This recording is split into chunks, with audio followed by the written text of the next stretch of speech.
The Great Hall of Nexus Prime buzzed with soft conversations as delegates from 12 different worlds took their seats. The building itself was a wonder, made from crystal that grew like living trees and metal that sang when touched by starlight. For 3,000 years, this place had been the center of peace in the galaxy. Ambassador Zethkar walked slowly to the speaking platform.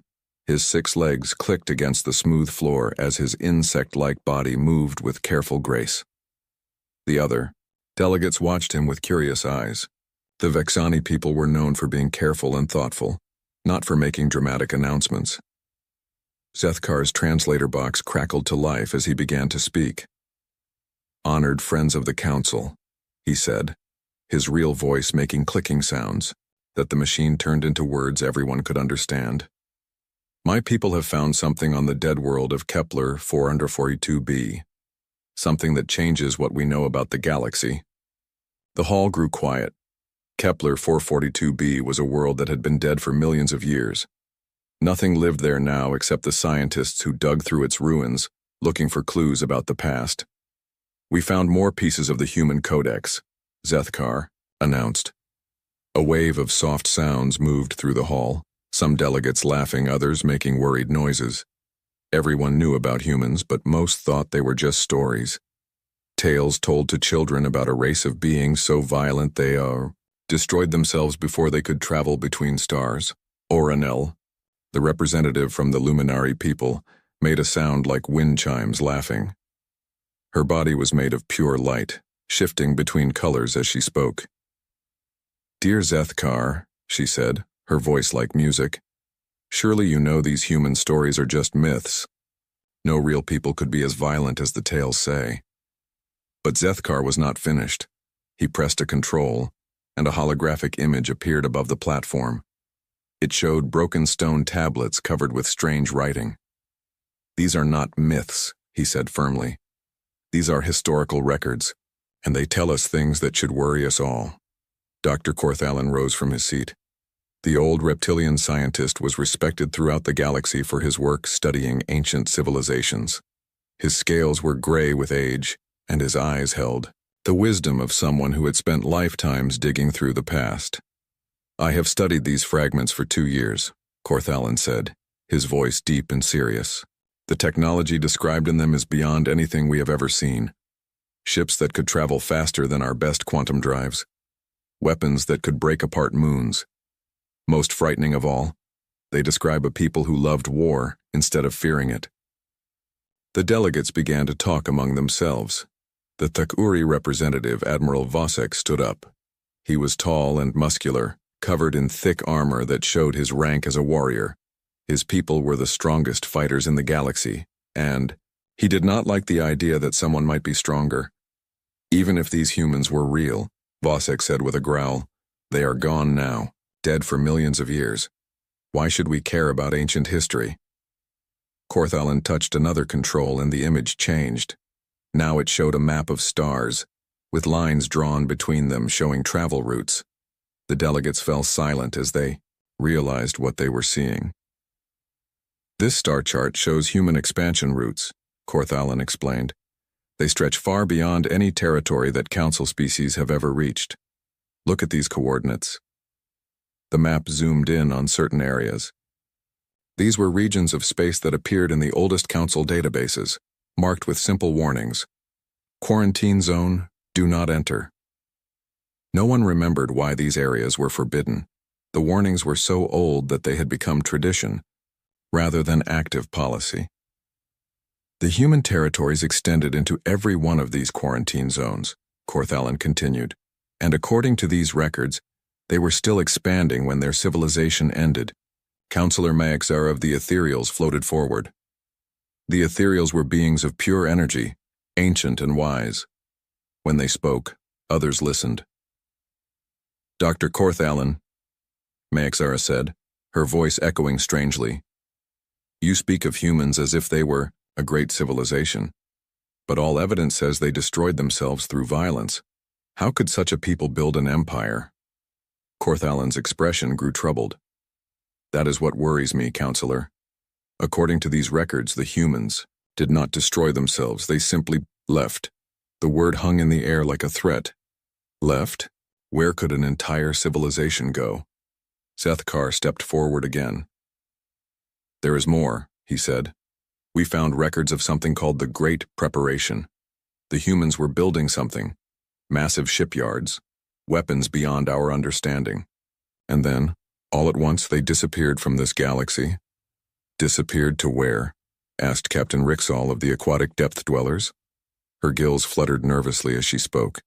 The records are not clear, Sethkar admitted, but there are references to the dark between galaxies and the Long Watch. It sounds as if they were preparing to fight something terrible. Ambassador Quintar of the plant-like Verdani people rustled his leaves thoughtfully. Perhaps they were running from something they had created, a weapon too dangerous to control. Or perhaps, said a new voice, they were running toward something they needed to stop. Everyone turned to look at the speaker. It was Dr. Nilara, a young scientist from the Crystalline Collective. Her body was made of living crystal that reflected light in beautiful patterns. She was known for having strange ideas, but also for being right more often than not. What do you mean? Asked Oronel. Nilara stepped forward, her crystal body chiming softly as she moved.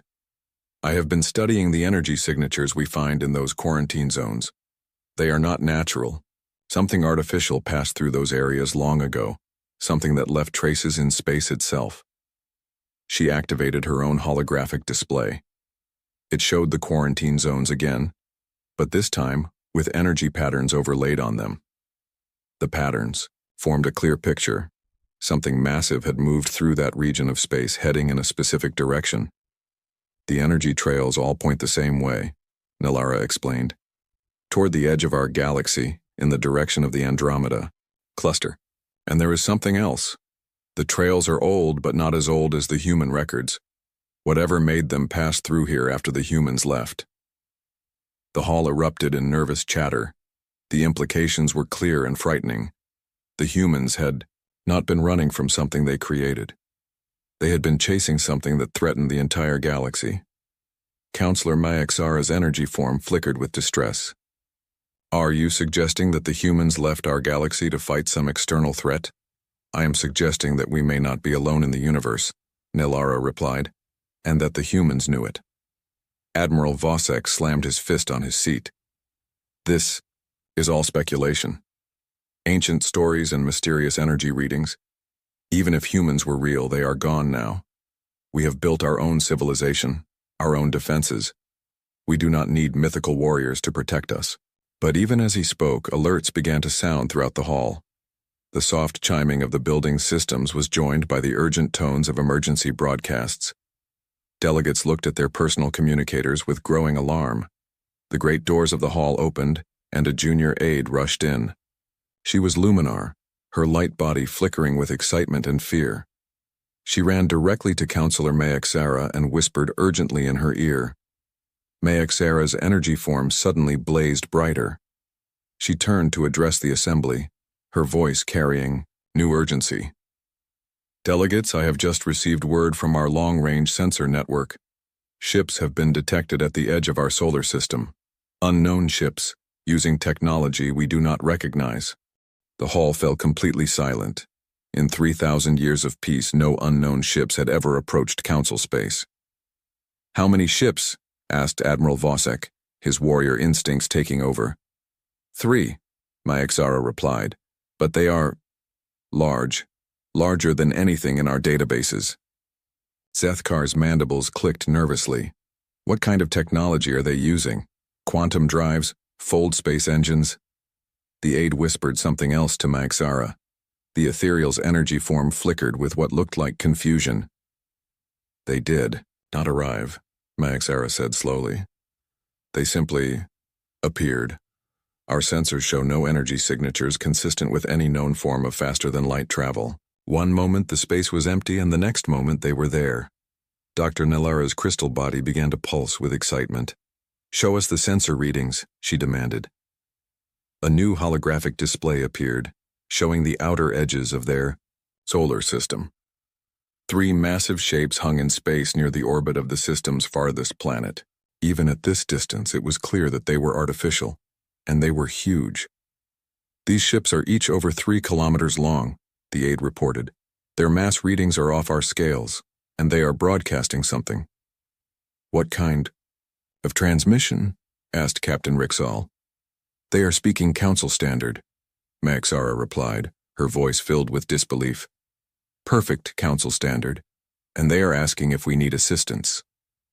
The delegates stared at the display in stunned silence. Unknown ships appearing from nowhere, speaking their language and offering help instead of making demands. Admiral Vosek stood up, his hand moving to his weapon. This could be a trick. We should mobilize the fleet. Wait, said Dr. Korthallen. The old scientist was staring at the ships with an expression of wonder and fear. Look at their design, the angular construction, the way they seem to absorb light instead of reflecting it. I have seen these shapes before. Where? Demanded Zethkar. Korthallen turned to face the assembly. In the human records, those ships, they match the descriptions in the codex exactly. The implications hit the room like a physical blow. The humans were not extinct. They were not myths. They were real, and they were here. Orinel's light flickered uncertainly. But that is impossible. The human records are millions of years old. Are they? Asked Nelara quietly. We assumed they were ancient because we found them in old ruins. But what if the ruins were built around something much newer? What if those records were left as messages? The thought was too big, too frightening to fully grasp. An entire civilization hiding between the galaxies for millions of years, watching and waiting, preparing for something that the Council could not even imagine. Admiral Vosek's communicator buzzed urgently. He answered it with a sharp gesture, his face growing pale as he listened. When he finished, he looked up at the assembly with something like fear in his eyes. The defense fleet is moving to intercept, he reported. 7 battle cruisers, our finest ships. But... He paused, swallowing hard. Our scanning officers report that the unknown vessels are not even powered for combat. They appear to be in what we would call a maintenance configuration, and yet they wait, observed Maxara. They make no aggressive moves, but they also do not retreat. Dr. Korthallen was studying the ship designs more carefully. If these are truly human vessels, he said slowly, then we are looking at technology that is millions of years more advanced than ours. Ships that can appear anywhere in space without warning. If they meant us harm, he did not need to finish the thought. If the humans wanted to destroy the Council, they could probably do it, without the Council even knowing they were under attack. The question that hung in the air, unspoken but understood by all, was simple and terrifying. After millions of years of silence, why had the humans finally returned? And what did their arrival mean for everyone else in the galaxy? Outside, in the cold vacuum of space, 3 massive ships waited patiently for an answer to their offer of assistance. Ships that had traveled impossible distances using technology beyond imagination. Ships crewed by the descendants of a people thought to be nothing more than myths and legends. The humans had returned, and nothing in the galaxy would ever be the same again. 3 weeks had passed since the emergency council session, and Admiral Vosek stood on the bridge of his flagship, the Thundering Spear. Around him, his crew worked with quiet efficiency, their scaled hands moving over controls that governed the most powerful warship the Thakuri had ever built. The defense fleet hung in formation near the edge of the system, 7 massive battle cruisers that represented the finest military technology the Council possessed. Each ship was over 1 kilometer long, armed with plasma cannons that could melt asteroids and shields that could withstand the heat of a small star.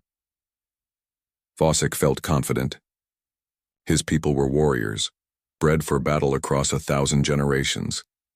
They had never lost a war, never retreated from a fight. Whatever these mysterious ships were, they would learn to respect Thakuri's strength. Admiral, called his tactical officer, Lieutenant Keksar, the unknown vessels are still maintaining position, no change in their energy signatures. Still in maintenance mode, Vosek asked. Yes, sir. It is almost as if they are not taking us seriously. Vosek's jaw tightened. That would change soon. Enough.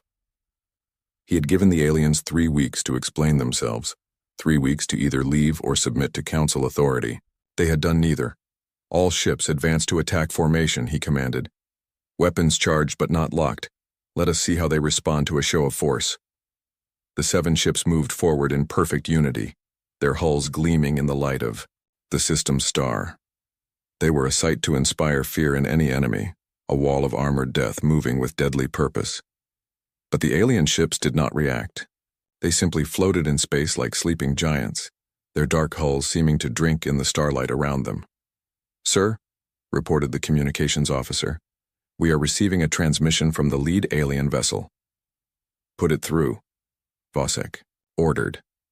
The main screen flickered, and suddenly the bridge was filled with an image that made everyone freeze. A human face looked back at them, exactly like the descriptions in the ancient records. 2 eyes, hair on the head, skin instead of scales or light. But this was no ancient carving or faded painting.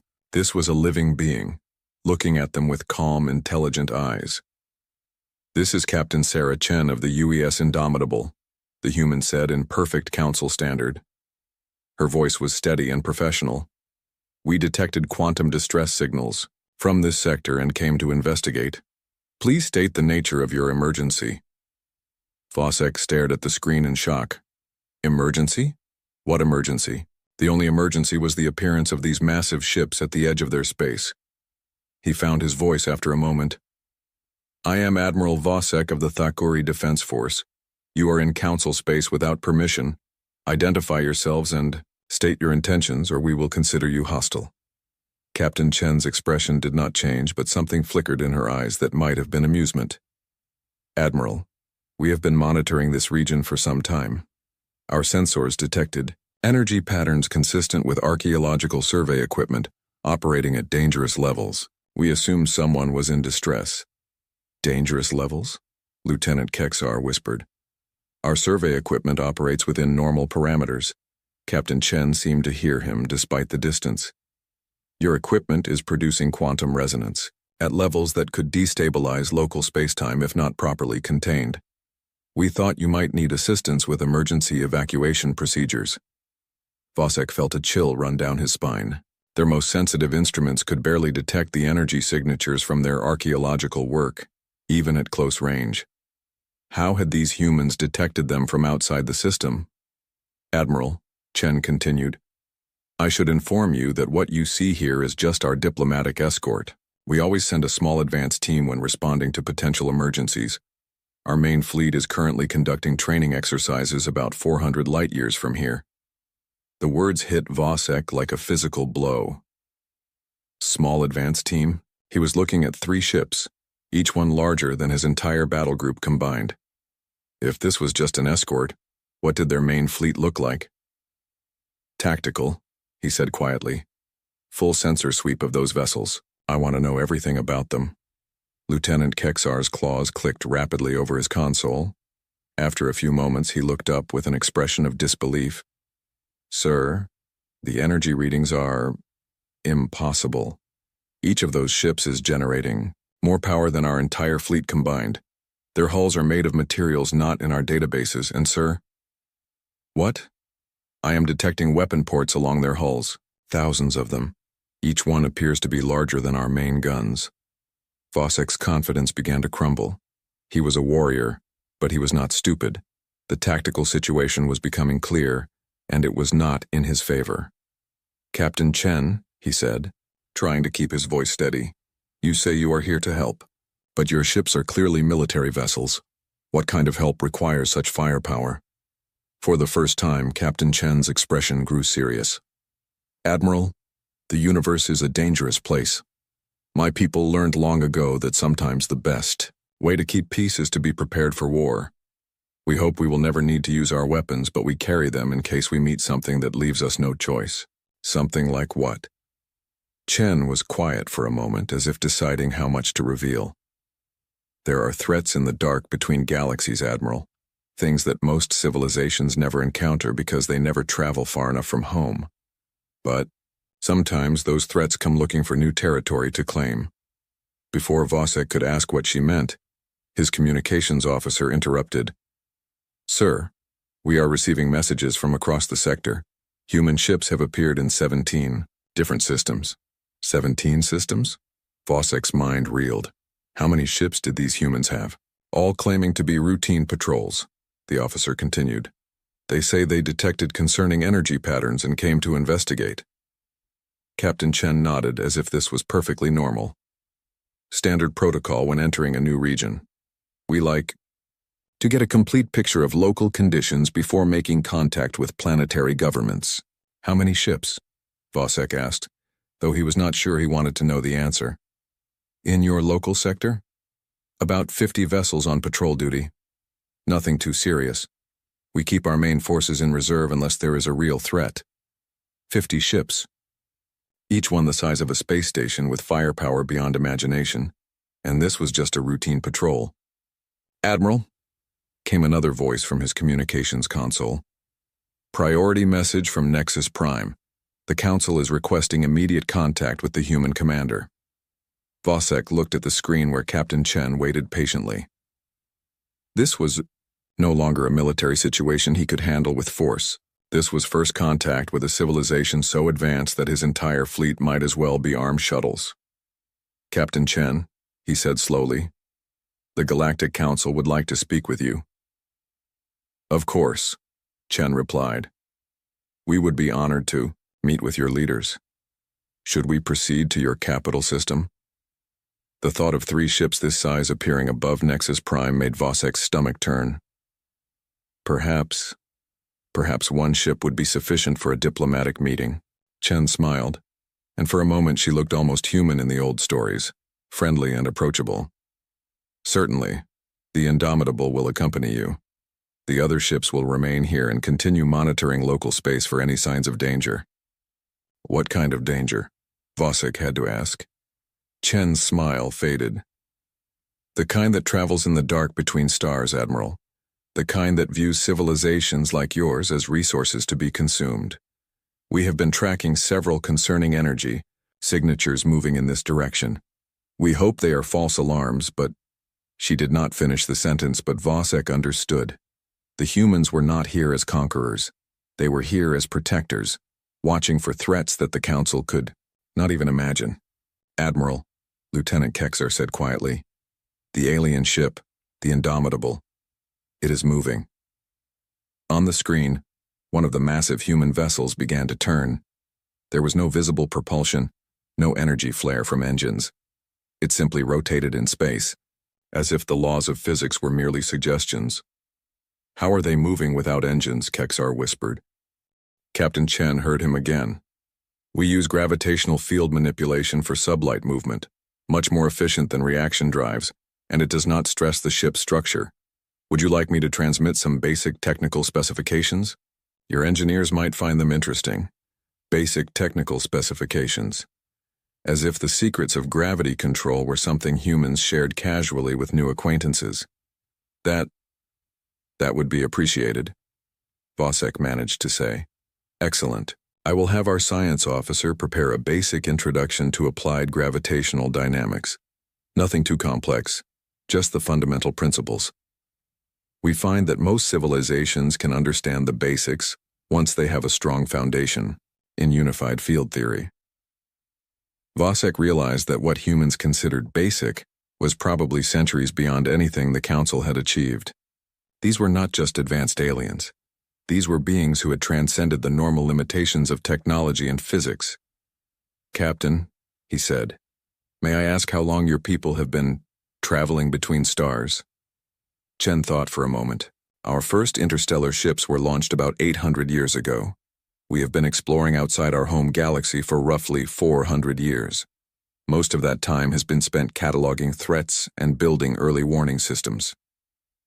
800 years of interstellar travel. The Council's oldest spacefaring civilization had been among the stars for less than 500 years, and humans had been exploring other galaxies while the Council was still learning to build faster-than-light drives.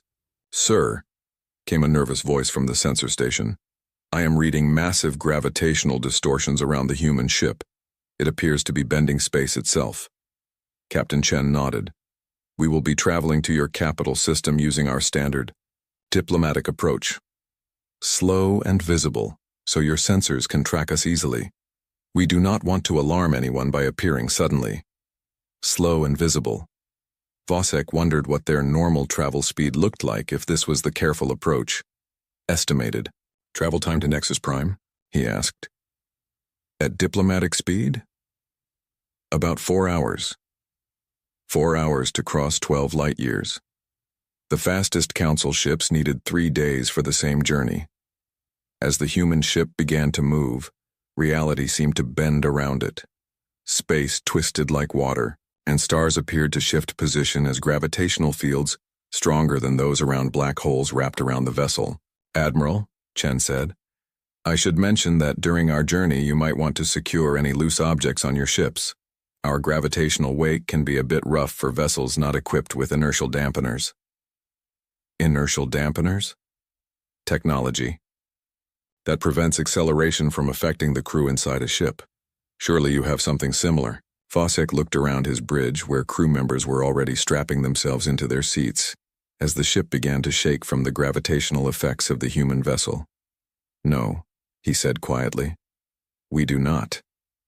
Captain Chen's expression shifted to one of concern. Oh, I am sorry, I did not realize. Let me adjust our field generation to minimize the effect on your ships. The shaking stopped immediately. Somehow the humans had modified their gravitational manipulation to accommodate the primitive technology of the Council fleet. Better? Chen asked. Yes, thank you. Good. We should arrive at your capital in a few hours. In the meantime, perhaps you could tell me about your civilization? We always like to learn about the cultures we encounter. As the impossible journey began, Vosek found himself answering questions from a being whose people had been myths and legends just weeks ago, a being who could cross the galaxy in days, who carried weapons that could destroy planets, and who had casually offered to share technology that would revolutionize Council civilization. And through it all, one thought kept echoing in his mind. If these humans were so powerful, what were they afraid of? What could possibly threaten beings who could manipulate gravity and travel between galaxies? He was very much afraid that he was about to find out. The emergency session of the Galactic Council had been going on for 6 hours, and the tension in the Great Hall was thick enough to cut with a blade. Reports continued to flow in from across Council space, human ships appearing in system after system, their crews politely asking if anyone needed assistance. Councillor Maxara floated at the center of the chamber, her energy form flickering with stress. Around her, the representatives of 12 civilizations argued in voices that grew louder and more frightened with each passing hour. 53 confirmed ships, reported Captain Rixall, her gills fluttering rapidly as she spoke. All of them, massive, all of them armed with weapons we cannot identify, and all of them claiming to be on routine patrol. Routine patrol of our space, growled Admiral Vosek. Without permission, without warning. But Ambassador Zethkar clicked his mandibles thoughtfully.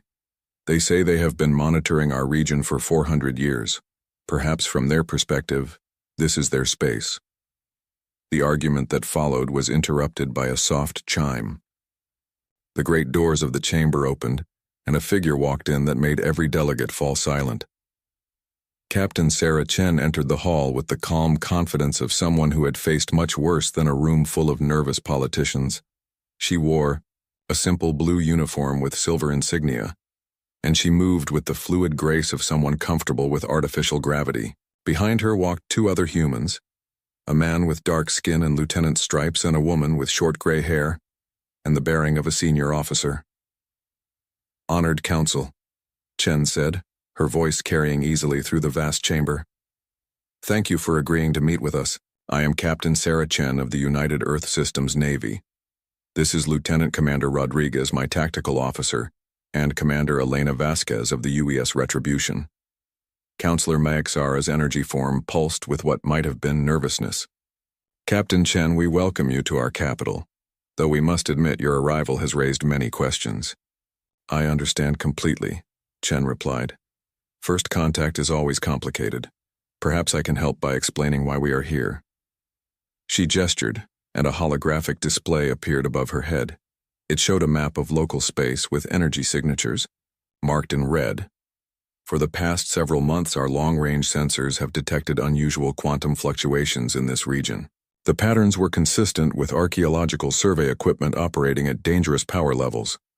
We were concerned that someone might be in need of assistance. Dr. Corthalin leaned forward in his seat. Dangerous?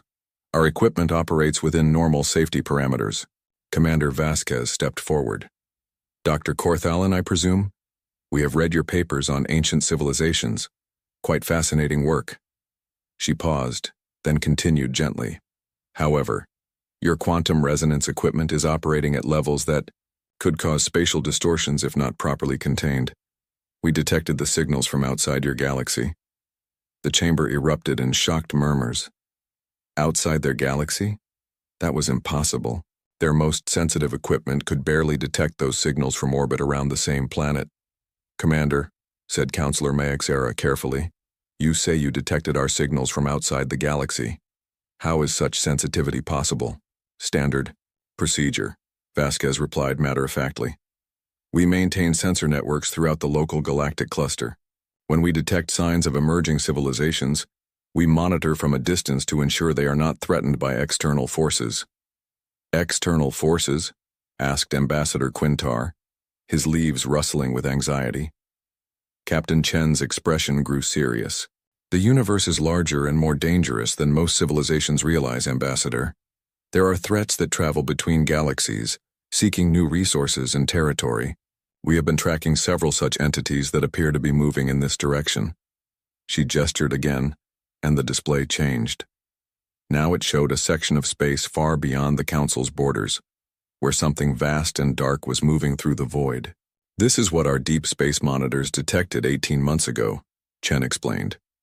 We call them devourers. They consume entire star systems, converting matter into more of themselves. They have already destroyed 17 galaxies that we know of. The silence in the chamber was complete. Even the soft humming of the building system seemed to have stopped. High Counselor Maexera spoke first, her voice barely above a whisper. 17 galaxies? That we know of, Commander Vasquez confirmed. There may be more. The Devourers do not leave survivors to tell their story. Admiral Vosek stood up, his warrior pride overcoming his shock. Even if such a threat exists, surely the combined fleets of the Council could defend our worlds. We have thousands of ships, millions of trained fighters. Lieutenant Commander Rodriguez could not quite suppress a sound that might have been a laugh. Captain Chen shot him a sharp look and he straightened to attention. Admiral, Chen said carefully, we appreciate your courage. But the Devourer Advance Force alone masses approximately 800 billion tons.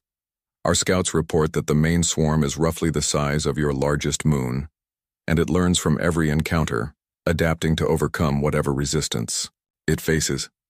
The numbers were so large they seemed meaningless.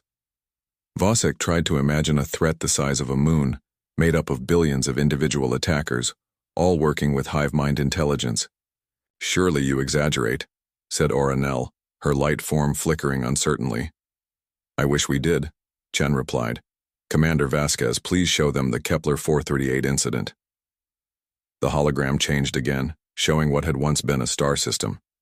Now, there was only empty space where planets and asteroids should have been. Even the star itself was dimmed, as if something had been feeding on it. This system was consumed 6 months ago, Vasquez explained. Population: 4 billion sentient beings across 7 worlds. Defensive fleet: approximately 2,000 ships. Time from first contact to complete consumption: 14 hours. 14 hours. An entire civilization, gone in less than a day. Doctor. Nilara's crystal body began to pulse with rapid light patterns, a sign of extreme agitation in her species. How can we fight something like that? With preparation, technology, and cooperation, Chen answered. Which brings us to why we are really here. She gestured once more, and the display showed human ship positions throughout the galaxy. There were hundreds of them, positioned at strategic points along the edges of Council space. "We have been building defenses around your region for the past 2 years," Chen explained. "Early warning systems, automated weapon platforms, shield generators, but static defenses alone will not be enough. We need your help." "Our help?" Ambassador Zethkar clicked his mandibles in confusion. "What could we possibly do that you cannot? Your technology is clearly superior to ours." Captain Chen smiled, and for a moment she looked almost human in the old stories, warm and approachable. "You would be surprised, Ambassador. The Devourers adapt to overcome resistance, but they have never faced coordinated resistance from multiple species working together. Your diversity is a weapon they cannot adapt to quickly enough." The secure briefing chamber beneath Nexus Prime had never seen anything like this. Built deep underground and shielded against every known form of surveillance, it was where the Council's most sensitive military planning took place. Today, it hosted a meeting that would reshape everything the galaxy knew about war. Admiral Marcus Webb sat at the head of the table, his gray hair and lined face showing the weight of centuries spent preparing for this moment. Around him sat the senior commanders of the 2nd Human Expeditionary Force, their blue uniforms stark against the organic curves of the chamber's walls. Across from them, the Council's leaders leaned forward with expressions of fascination and growing dread. The holographic displays floating above the table showed images that challenged everything they thought they knew about the universe. "The Devourer threat is not new," Admiral Webb began, his voice carrying the authority of someone who had spent lifetimes studying an enemy. "They have been consuming galaxies for millions of years, following predictable patterns of expansion and consumption." Dr. Nilara's crystal body pulsed with rapid light patterns. "Millions of years? How is that possible? No civilization could survive that long." General Patricia Foster, her scarred hands folded on the table, answered quietly. "They are not a civilization, Dr. Nilara. They are a force of nature, like entropy itself, but with purpose and direction." She gestured, and the display changed to show a 3-dimensional map of local galactic space. Red markers indicated Devourer activity over the past million years, forming a pattern that made the Council delegates shift uncomfortably in their seats. "They follow galactic spiral arms," Foster explained, moving from galaxy to galaxy, consuming everything in their path, then moving on when there is nothing left to feed on. They are completely predictable, which is both our advantage and our curse. "Curse?" asked Ambassador Zethkar. Admiral Webb answered grimly. "Because we have known they were coming for 400 years. Every human born in the last 4 centuries has grown up knowing that someday they would have to fight for the survival of all intelligent life." The weight of that statement settled over the chamber like a physical thing. 400 years of preparation. 16 generations of humans, all raised with the knowledge that extinction was approaching. Commander Vasquez activated another display, showing the current positions of human forces. The delegates stared in growing amazement as hundreds of ship markers appeared scattered throughout the galaxy. "This is our current deployment," Vasquez explained. "The 2nd Expeditionary Force consists of approximately 1,200 ships of various classes, supported by 47 mobile shipyards and 300 automated defense platforms." 1,200 ships? Admiral Vosek's voice cracked. "Slightly. That is more than our entire Council fleet." "This is one of 7 expeditionary forces," Webb said matter-of-factly. "The others are positioned around different threatened regions throughout the local galactic cluster." Captain Chen, who had been quiet until now, leaned forward. "Admiral Vosek, you must understand. We are not here as conquerors. We are here because this is what we do. For 400 years, every human world has been a fortress. Every asteroid has been converted into weapons platforms. We have weaponized our sun. We have built ships inside planets. Our entire civilization exists for one purpose: to stop the Devourers." The casual way she mentioned weaponizing their sun made Counselor Maxara's energy form flicker with shock. Your entire star is a weapon?" Dr. James Harrison, humanity's leading xenobiologist, smiled sadly. "Captain Chen is understating things, Counselor. Our sun is just one weapon among many. When you face an enemy that can consume entire solar systems, you learn to think very large. He activated his own display, showing a cutaway view of the human solar system. What the council saw made them question everything they thought they knew about technology and engineering. The sun itself was surrounded by a network of structures that seemed to drink in its energy and focus it into massive beam weapons. Planets had been hollowed out and converted into shipyards. Asteroid belts had been transformed into clouds of automated defense drones. Even the comets in the outer system carried weapon platforms. Every human world is like this, Harrison explained. Not because we are warlike, but because we have had 4 centuries to prepare for a single battle. The battle for the survival of everything we hold dear. Ambassador Quintar's leaves rustled with distress. How can you live like this? How can you raise children in a civilization built entirely for war? General Foster's expression softened slightly. The same way your people raised children during the War of the Seven Suns, Ambassador. By teaching them that some things are worth fighting for, and that preparation today means survival tomorrow. But 400 years, whispered Oronel, is not very long when you are preparing to fight gods. Webb said simply. He gestured, and the display changed to show tactical analyses of devourer capabilities. The numbers that appeared made the council delegates wish they had never asked. Individual devourer units range in size from approximately 10 meters to over 100 kilometers in length, Webb explained with professional detachment. They are capable of self-replication using any available matter. They can operate in vacuum, underwater, underground, or in the cores of stars. They do not tire, they do not retreat, and they learn from every encounter. How many of them are there? Asked Captain Rixall, though her gills indicated she dreaded the answer. Commander Vasquez consulted her notes. Current estimates place the approaching swarm at approximately 10 or 43 individual units. For comparison, that is roughly equivalent to the number of molecules in a small asteroid. The council delegates stared at the number, unable to fully process its meaning. A trillion individual enemies, each one capable of destroying cities. That is impossible, Admiral Vosek said flatly. Nothing could control that many units. They do not need control, Harrison explained. They are a hive mind with distributed intelligence across the entire swarm. Each unit shares information instantly with all others. When one learns something, they all learn it. Dr. Corthellen leaned forward, his scientific mind working despite his fear. How do you fight such a thing? How do you kill something that can learn from your attacks? Very carefully, and with overwhelming force, General Foster replied. The key is to destroy their ability to adapt faster than they can adapt to your attacks. You hit them with everything you have, from every direction, using tactics they have never encountered before. Which is where you come in, Captain Chen added, looking at the council delegates. The Devourers have been fighting humans for 400 years. They know our tactics, our technology, our patterns of thinking. But they have never encountered a coordinated defense by multiple species working together. Webb nodded. Your diversity is a weapon, counselors.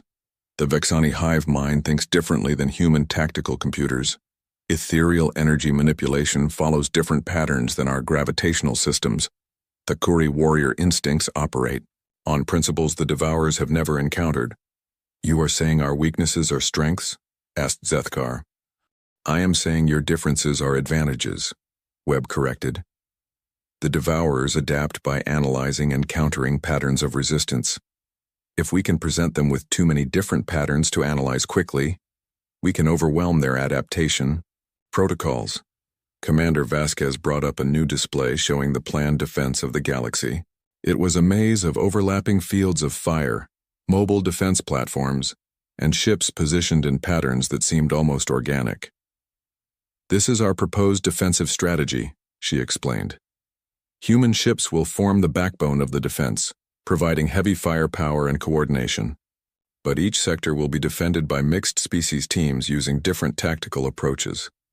Vexani ships will operate in swarm formations that mirror their social structure, she continued. Ethereal vessels will use energy manipulation tactics, that our enemies cannot predict. Thakuri warriors will lead boarding actions against Devourer command nodes. Admiral Vosek straightened with pride. Boarding actions, you want us to fight them hand to hand? General Foster smiled for the first time since the meeting began. Admiral, Devourers are machines. Incredibly advanced machines, but machines nonetheless. And sometimes the best way to stop a machine is to get inside it and break something important. Besides, added Harrison, human Marines have been training for Devourer boarding actions for 2 centuries. We would be honored to fight alongside Thakuri warriors. Your people's reputation for courage is known throughout human space. The compliment was clearly genuine, and Vosek's chest swelled with pride. To be respected by beings who could destroy moons with their point defense systems was praise indeed. Dr. Nilara's crystal body began to pulse with a different pattern, curiosity rather than fear. Dr. Harrison, you mentioned that humans have been training for this battle for centuries. What kind of training? Harrison's expression grew somber. Every human learns to fight, Dr. Nilara. Not because we love war, but because we love peace. Enough to die for it. Every human city has shelters that can withstand planet-killing weapons. Every human ship is built to keep fighting even when most of its systems are destroyed. Every human knows that if the Devourers are not stopped here, they will never be stopped. But we also train for something else, Captain Chen added quietly. We train to work with allies. Human history is full of wars where different groups learn to fight together against common threats.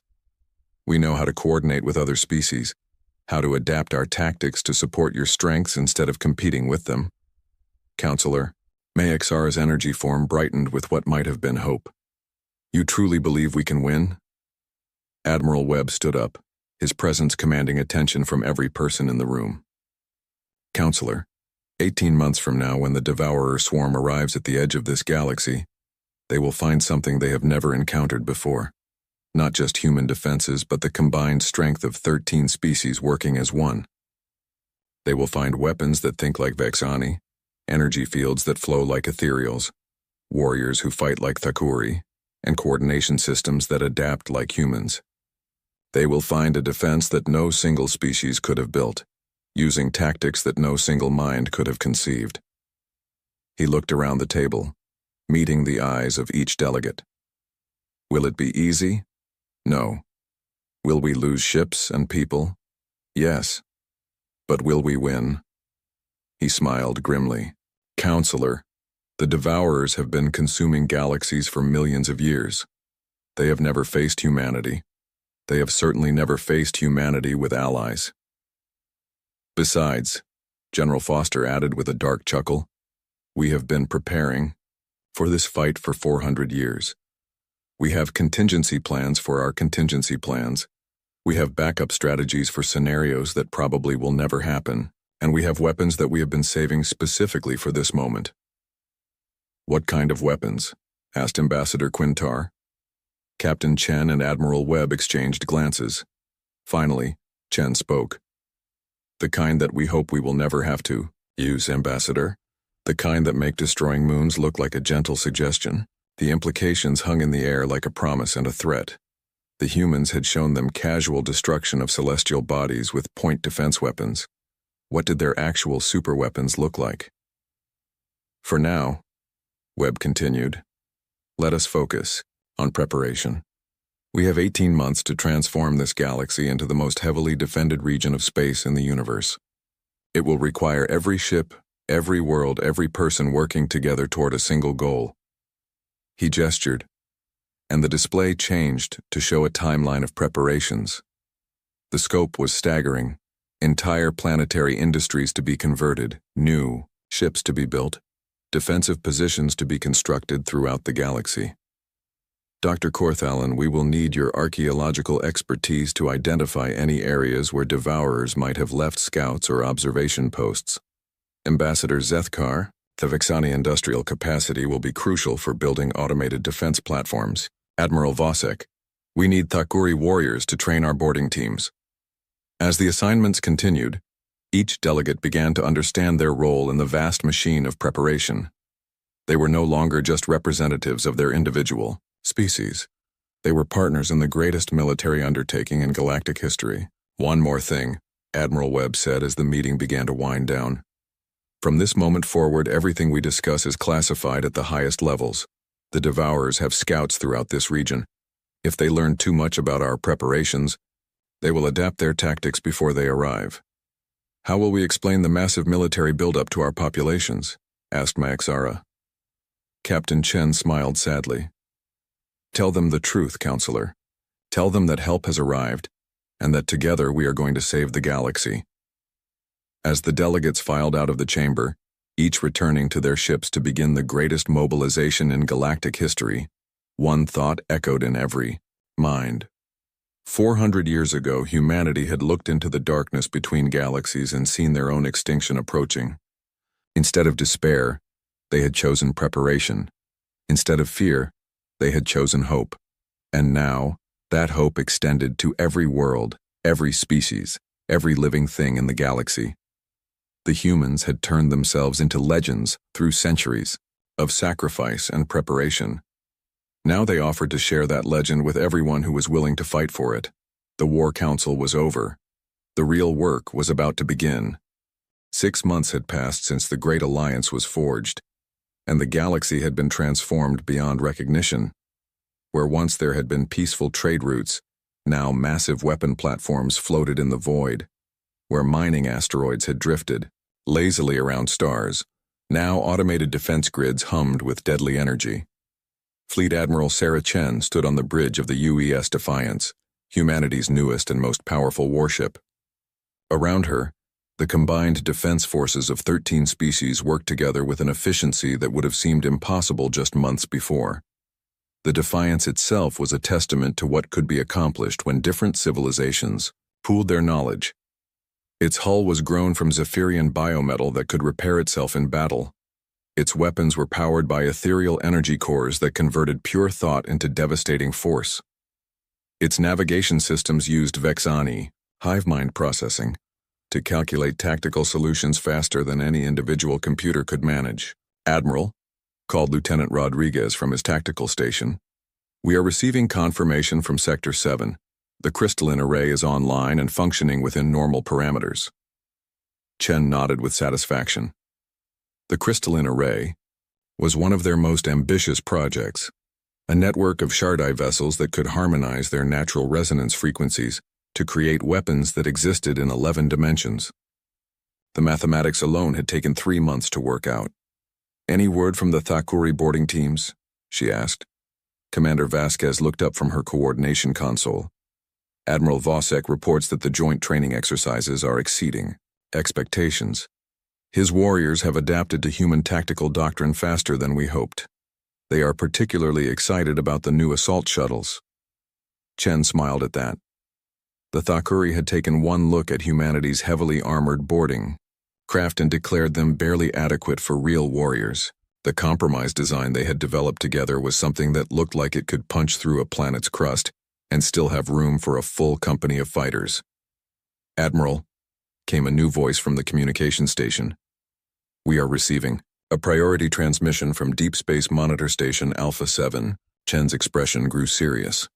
The Deep Space Monitors were humanity's early warning system, positioned at the very edge of the galaxy where they could detect approaching threats. A priority transmission from one of them could only mean one thing. "Put it through, Lieutenant." The main screen flickered, and the image of Captain Maria Santos appeared.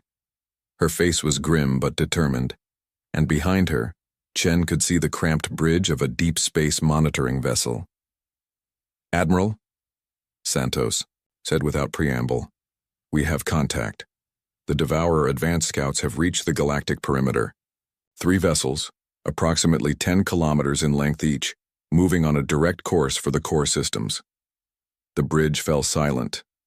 After 18 months of preparation, the moment they had all been dreading and anticipating had finally arrived. "Estimated time to council space?" Chen asked. 72 hours at current speed," Santos replied. "But Admiral, there is something else. These scouts are different from what we expected. They are not following standard Devourer approach patterns." Chen felt a chill run down her spine. "Different how?" They are moving in formation, Admiral. Coordinated. And they are scanning everything they pass, not just looking for resources to consume. It is almost as if they are studying our defenses. Commander Vasquez looked up from her console with concern. That suggests a level of tactical thinking we have not seen from Devourer scouts before. Or, said Dr. Harrison, who had joined them, on the bridge for the final preparations, it suggests that the main swarm has learned from previous encounters and is adapting its approach. Chen absorbed this information quickly. Adaptive enemies were the worst kind. They learned from your tactics and developed counters faster than you could develop new strategies. Captain Santos, she said, maintain observation, but do not engage. We need to learn as much as possible about their capabilities before we commit to battle. Understood, Admiral. Monitor Station Alpha 7 out. As the transmission ended, Chen turned to address her bridge crew. All stations. Begin implementation. Defense Plan Omega. Contact all fleet commanders and council representatives. Tell them the wait is over. The next 72 hours passed in a blur of final preparations. Ships moved to their assigned positions throughout the galaxy. Civilians were evacuated from border systems. Weapon platforms charged their primary systems and ran final diagnostic checks. On the bridge of the Defiance, Admiral Chen watched the tactical displays with growing tension. The Devourer scouts had passed 3 of humanity's outer monitoring stations, ignoring the automated challenges and defensive positions as if they did not exist. They are definitely studying our defenses, Commander Vasquez reported. Each scout is scanning different aspects of our installations. One is focused on energy signatures, one on material composition, and the third on communication frequencies. They are preparing the main swarm, Chen realized, giving it information about what to expect when it arrives. Ambassador Zethkar's voice came through the communication system from his flagship. Admiral Chen, should we not attack them before they can report back to the main force? Negative, Ambassador, Chen replied. These scouts are designed to be expendable. They expect to be destroyed. If we attack them now, we learn nothing about their capabilities, and they learn everything about ours. Then what do we do? Asked he. Admiral Vosek from his position commanding the Thakuri battle groups. Chen studied the tactical display for a long moment. 3 enemy scouts, moving with purpose toward the heart of Council space. Behind them, somewhere in the dark between galaxies, a force beyond imagination was following their path. We let them come to us, she said finally. All ships fall back to position Alpha Prime. Let the scouts think they have found easy prey. Position Alpha Prime was a star system on the edge of Council space that had been carefully chosen as a killing ground. It appeared to be lightly defended with only a few platforms and patrol ships visible to enemy sensors. In reality, it was the most heavily fortified position in the galaxy. The Devourer scouts arrived exactly on schedule, dropping out of their faster-than-light travel at the edge of the system with the casual confidence of predators who had never encountered serious resistance. Admiral, reported Lieutenant Rodriguez, enemy vessels are conducting detailed scans of the system. They appear to be cataloging our defensive positions. Let them look, Chen said calmly. Dr. Harrison, are your biological warfare systems ready? Harrison nodded grimly. The Zephyrian virus bombs are loaded and standing by. If these scouts are transmitting information back to the main swarm, we will give them some very unpleasant surprises to share. The plan was elegant in its simplicity. Let the scouts gather intelligence about the weak defenses in the system. Let them prepare to transmit that information back to the main force. Then, at the moment of transmission, unleash everything. Enemy vessels are moving toward the inner system, reported the sensor operator. They appear to be targeting the inhabited worlds for closer examination. All ships maintain position, Chen ordered. Let them get close enough to see our children. On the observation deck of the Defiance, a group of young beings from different species watched the approaching enemy with curiosity rather than fear. Human children played alongside Vexani larvae, ethereal energy wisps, and young Thakuri warriors. They had been born into a galaxy at war, but they had also been born into an alliance unlike anything the universe had ever seen. Admiral, called Vasquez. The scouts are beginning their transmission sequence. They are sending compressed data packets toward the galactic edge. Dr. Harrison, virus bombs are ready. The moment they complete their transmission, every piece of information they send will be contaminated with our special gifts. Chen watched the tactical display as the three Devourer scouts moved deeper into the system, confident in their superiority. They had no idea that hundreds of ships were hidden throughout the asteroid belts, that the apparently harmless gas giant was actually a massive weapons platform, or that the star itself had been modified to serve as a gravitational weapon. Transmission complete, reported Rodriguez. The scouts are turning to leave the system. All ships, Chen said quietly. Execute Plan Omega.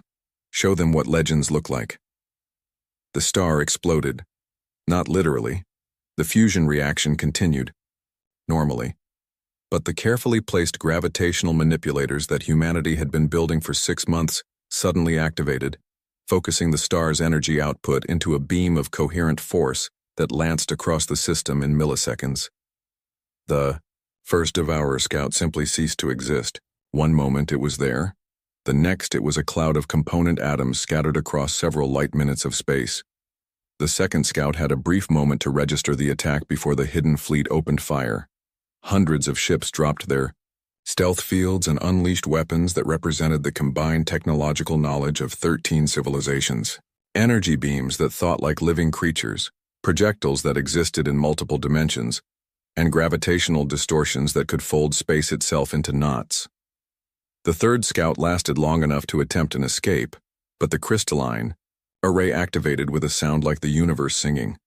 The harmonic resonance weapons of the Shardai tore through its defenses as if they were made of paper, reducing the massive vessel to its component molecules in seconds. All enemy contacts destroyed, Rodriguez reported with satisfaction. Total engagement time 4.7 seconds, but Chen was not celebrating. Dr. Harrison, status on the virus transmission? Harrison consulted his biological warfare displays with growing excitement. Transmission successful, Admiral. The contaminated data packets are already spreading through the Devourer communication network. By the time the main swarm receives the intelligence about our weak defenses, they will also receive several trillion engineered viruses designed to disrupt their biological systems. Will it stop them? Asked Ambassador Zethkar. No, Harrison admitted, but it will slow them down and force them to adapt, which will give us more time to prepare for the main engagement. Chen nodded and opened a channel to all ships in the system. Attention all vessels, this is Admiral Chen. You have just participated in the first victory of the Galactic Alliance. The enemy scouts have been destroyed, and their intelligence has been corrupted with our own special welcome gifts. Cheers.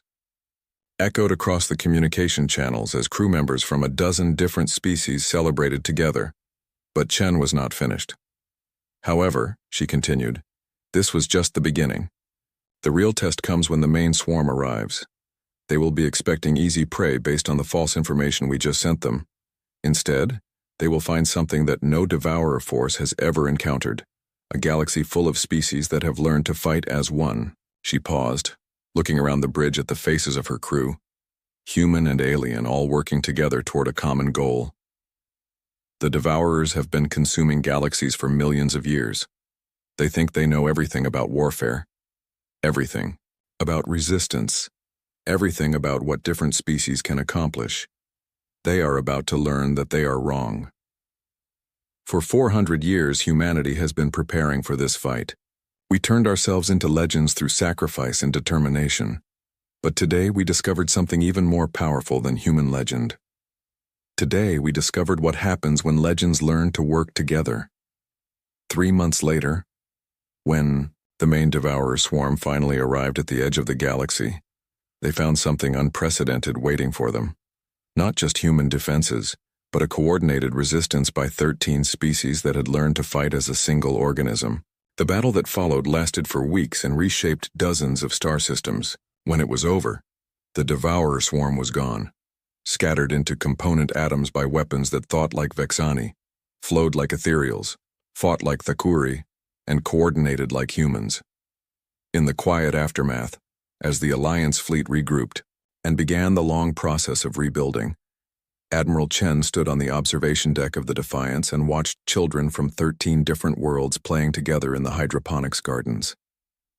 They were the first generation to grow up knowing that when monsters came from the dark between galaxies, heroes would be waiting for them. Heroes who had learned that the greatest strength was not in standing alone, but in standing together. The humans had been legends, stories of impossible warriors who could destroy moons and cross galaxies. Now they all were legends, and the universe would never be the same.